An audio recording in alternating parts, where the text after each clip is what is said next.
Mr. McRoy, is it? I'll call you Richard, if that's okay with you. I'd like to welcome you to Wario's fast food factory, Richard. Oh, I'm James, by the way. Nothing special about me that you need to know, really. I like to code video games as a hobby. Although I'm unsure if I'm really good at coding video games, at least I love doing it, you know? And I've always wanted to be a part of something big. Something that affects people, you know? I hope I can put my video game coding to good use one day. But I was fortunate to be one of the minds behind the reopening of this factory here. That's something I'm very happy about. But anyway, enough about me. Welcome to Wario's Fast Food Factory, a place with a dark past and a bright future, as we like to say. It's back in business, much thanks to your father, in fact, who invested so much and really kickstarted this entire reopening. The original owner, Wario, hence the name Wario, of course, he died 7 years ago, you see, back in 2007. Tragic stuff. This factory closed off then following that tragic event, as you may know, but now it's back in business. It grew popular due to a unique secret recipe for fast food that Wario used, so you bet we're using the very same one. Now you've been hired as a night guard in the factory. The job is quite simple. Be glad you're not here during the day shift, I tell you, where all the machines have to be operated and all that stuff. All you really have to do is to keep an eye on things. It sounds vague, I know, but it's not that much more to it, really. You're currently sitting in the main office of the factory, and seeing as the place hasn't been used for many years, we cannot know for sure just how functional the old machinery is yet. Has everything remained intact? It's hard to say.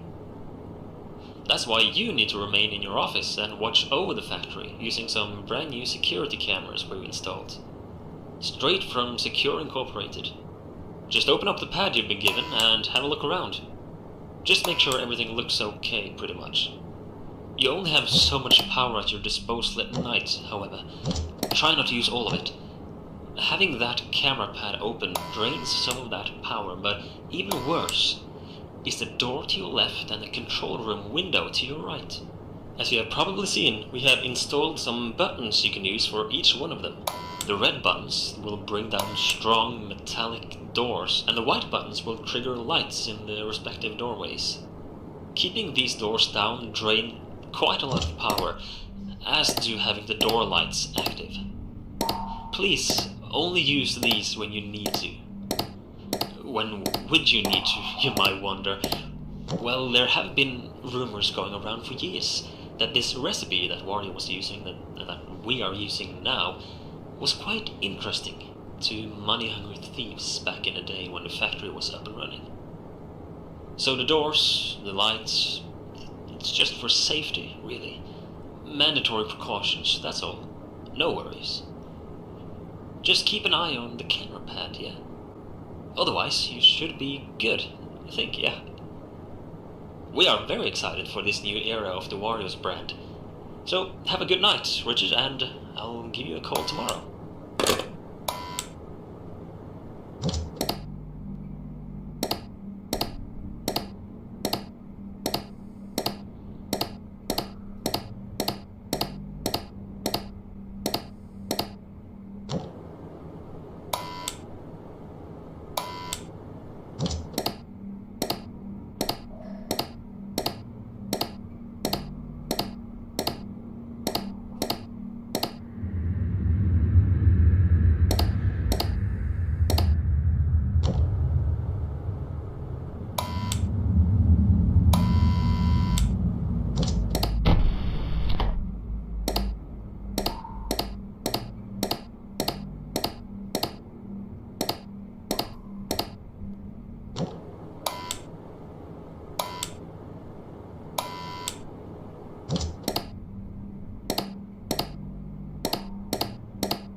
¿Te está gustando el vídeo? Suscríbete ahora.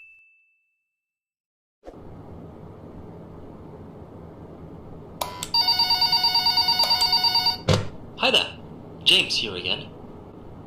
I heard you did good last night. Well done, Richard.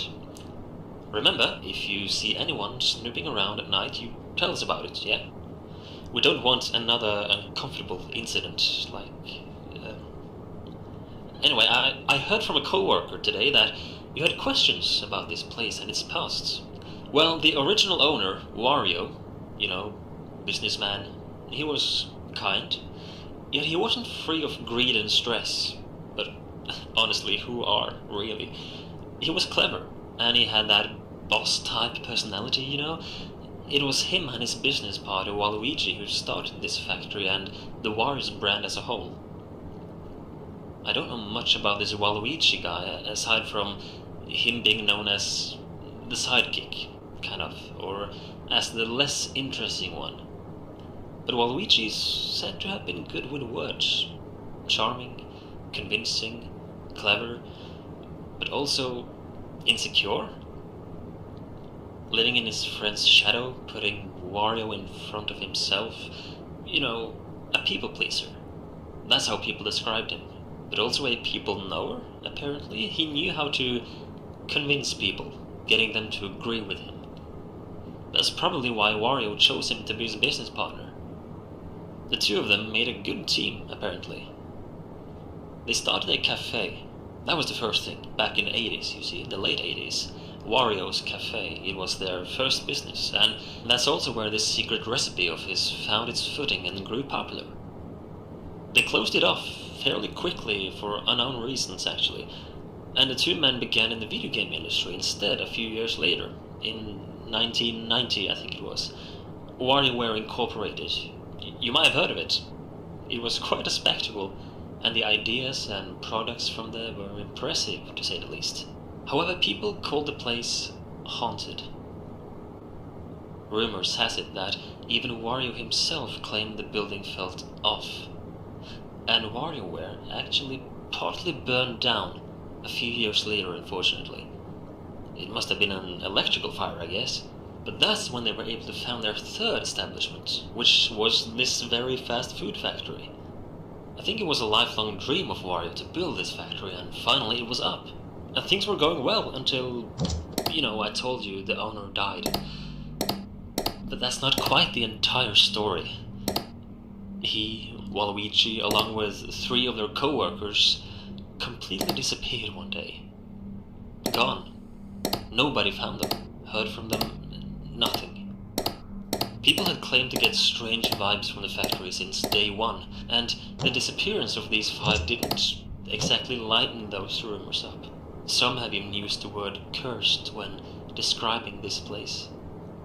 So what happened to them exactly, we don't know for sure. But I've talked long enough for tonight, Richard, I'm sorry. I just thought I would let you in more on the details of the past of your workplace, you know? I'll let you get back to work, and I'll talk to you tomorrow night, yeah?